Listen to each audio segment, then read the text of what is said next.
One of the fastest ways to break self-trust is to compare yourself to others. Welcome to day 26 in this 30-day self-trust challenge with me, Kathy Richards, registered dietitian.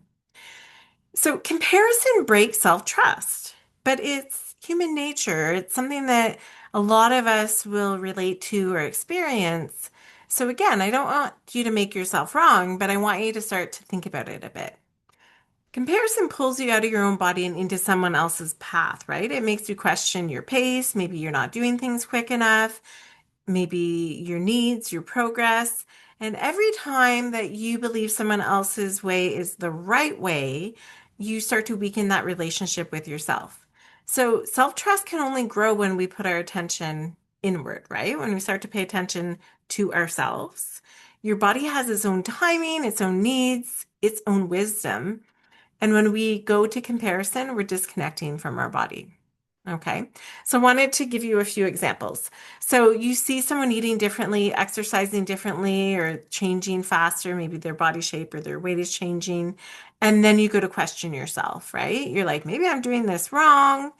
But their needs are not your needs. Maybe they exercise a lot more than we see.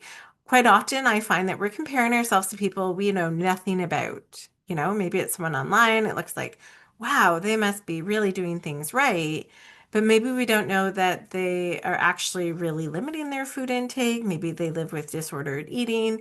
Maybe they're sick, and that's why their body shape has changed. So, again, that's why the recommended approach is not to comment on other people's bodies, right? And we shouldn't compare ourselves to other people's bodies either. Okay. So I want you to bring your attention back to yourself and start to think about, what do I need? Okay. So the invitation today is, when you notice comparison, just name it. This is comparison, and then gently return to yourself. Okay. You don't need to fix it. I just want you to start to notice it and come back to yourself. That's their journey. I'm on my own journey. I'm comparing myself, and that's enough. That's the invitation. Okay. Comparison is a learned survival strategy. So if today feels hard, it makes sense, right? Because we learned to survive by looking like we belonged. Okay, so that might be competing with other people to get to a certain place.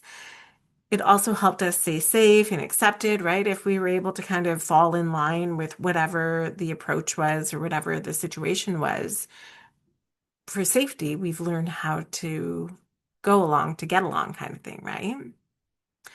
So if comparison and recognizing it feels hard, I just want you to know that it helped you. Okay. You don't need to eliminate it, but becoming aware of how often we're comparing our story to someone else's story, it starts to help that loosen its hold and help us come back to our body and self-trust. Okay. So just notice, just name it, and come back tomorrow for day 27 in this 30-day self-trust challenge.